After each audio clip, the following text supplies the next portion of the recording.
بسم اللہ الرحمن الرحیم۔ فیکٹری سٹی کے معزز ناظرین، السلام علیکم۔ دوستو، زندگی میں جتنی بھی بڑی مشکلات کا سامنا ہو اس کا ڈٹ کر مقابلہ کرنا چاہیے، اور امید کا دامن کبھی بھی ہاتھ سے نہیں چھوڑنا چاہیے، کیونکہ دانہ خاک میں مل کر ہی گل و گلزار ہوتا ہے۔ دوستو، ایسی ہی کہانی آج ہم آپ کے ساتھ شیئر کریں گے، ایک کتے کی جو روزانہ چھپ کر جنگل کی طرف جایا کرتا تھا۔ کتوں کی وفاداری کے قصے تو آپ نے سنے ہوں گے، مگر ان جانوروں کے اس پہلو سے زیادہ لوگ نہیں واقف۔ ڈف نامی ایک آدمی نے 2 کتے پال رکھے تھے۔ وہ ان کتوں سے بے تحاشا محبت کرتا تھا۔ نہ صرف یہ آدمی ان سے اتنی محبت کرتا تھا، بلکہ یہ دونوں کتے ایک دوسرے سے بھی محبت کرتے تھے۔ ان کتوں میں سے ایک کتا کافی شرارتی تھا اور اکثر گھر سے بھاگ جایا کرتا تھا۔ اگرچہ دوسرا کتا آرام پسند تھا اور گھر میں رہنا پسند کرتا تھا، مگر جب ایک کتا بھاگ جاتا تو اس کو اپنی دوستی کی خاطر اس کے ساتھ جانا ہی پڑتا۔ کسے معلوم تھا کہ ان کی دوستی ان کو ایک دن بڑی مصیبت میں ڈال دے گی۔ ایک دن کتوں کے مالک نے اپنے گھر میں ایک دعوت رکھی۔ پارٹی شروع ہوئی تو ہر کوئی اپنے مہمان اور دوستوں کے ساتھ مگن ہو گیا۔ مالک کو بھی اپنے ان کتوں کا خیال نہ رہا۔ اس نے دروازہ کھلا چھوڑ دیا، اور جب اس کتے نے دروازہ کھلا دیکھا تو بھاگ نکلا۔ دوسرے کتے نے بھی اس کا ساتھ دیا اور دونوں پاس ہی موجود جنگل میں گھس گئے۔ وہ اس جنگل میں پہلی بار گئے تھے، انہیں نہیں معلوم تھا کہ کون کون سے خطرے ان کا انتظار کر رہے ہیں۔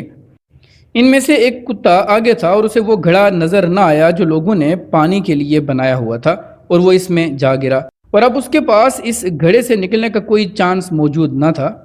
اگرچہ یہ گھڑا خالی تھا، مگر پھر بھی کتا اس گھڑے سے باہر نہیں نکل پا رہا تھا۔ دوسرے کتے کے پاس بھی اس گھڑے سے نکالنے کا کوئی آپشن موجود نہ تھا۔ کتے کو اس گھڑے میں بھوک سے مرنے یا کسی جنگلی جانور کی خوراک بننے سے نہیں روک سکتا تھا۔ اس کا دوست اسے گھڑے سے تو نہیں نکال سکتا تھا، مگر اس نے اسے اکیلا چھوڑنا بھی گوارا نہ کیا۔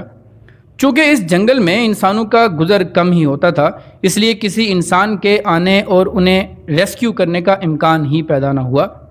دوسری جانب مالک کو بھی پتہ چل چکا تھا کہ اس کے کتے غائب ہو چکے ہیں۔ اس نے ان کو ڈھونڈنا شروع کر دیا اور ہر کسی سے ان کے بارے میں پوچھنا شروع کر دیا، مگر کسی کو کانوں کان خبر نہ تھی۔ جب انہیں ڈھونڈ کر وہ تھک گیا تو اس نے جانوروں کو ریسکیو کرنے والی ایک تنظیم کو بلا لیا اور ان کو سارا معاملہ بتایا۔ اس تنظیم نے بھی ان کتوں کو ڈھونڈا، مگر وہ کہیں نہ ملے۔ ان کتوں کا اب بھوک سے برا حال تھا اور انہیں یقین تھا کہ ان کو اگر کسی نے ریسکیو نہ کیا تو ان کی موت یقینی ہے۔ پھر کتے نے گڑھے میں گرنے والے کتے کو چھوڑا اور پاس ہی ایک گھر میں گیا، اور وہاں ایک آدمی کو دیکھ کر واپس جنگل کی راہ لے لی، تاکہ وہ انسان اس کے پیچھے چلنا شروع کر دے، اور اس طرح وہ اس انسان کو اپنے دوست کی مدد کرنے کے لیے لے جا سکے۔ مگر یہ شخص اس بے زبان جانور کی بات کو نہیں سمجھ پایا۔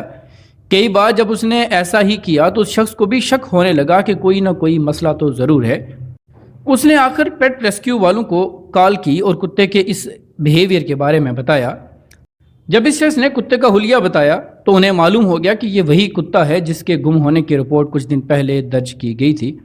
وہ فوراً نکل پڑے تاکہ جلد ہی انہیں ریسکیو کیا جا سکے، کیونکہ یہ کتے اب مرنے کے قریب ہوں گے۔ جب ریسکیو والوں نے اس کتے کا نام اونچی آواز میں پکارنا شروع کیا تو انہیں کتے کے بھونکنے کی آواز آنے لگی۔ وہ سب اس آواز کی سمت میں چلنے لگے اور جلد ہی اس جگہ پہنچ گئے جہاں یہ کتے تھے۔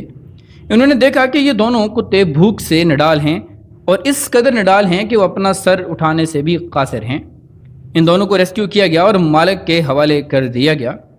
دوستو، جانوروں کی جانوروں سے وفا ہو یا انسانوں سے، اس کی مثالیں بے شمار ہیں، مگر وفا کا انداز مختلف نظر آئے گا جب انسان کی حضرت انسان سے وفا کی بات آتی ہے۔ یہ وفا بے لوث نظر نہیں آتی، کہیں نہ کہیں کوئی مفاد ضرور جڑا ہوتا ہے۔ اس کے متعلق آپ کی کیا رائے ہے؟ منتظر رہیں گے آپ کے کمنٹس کے۔ ملتے ہیں اگلی ویڈیو میں کسی نئے ٹاپک کے ساتھ، تب تک اپنا اور اپنے سے منسلک تمام لوگوں کا خیال رکھیے گا۔ فی امان اللہ۔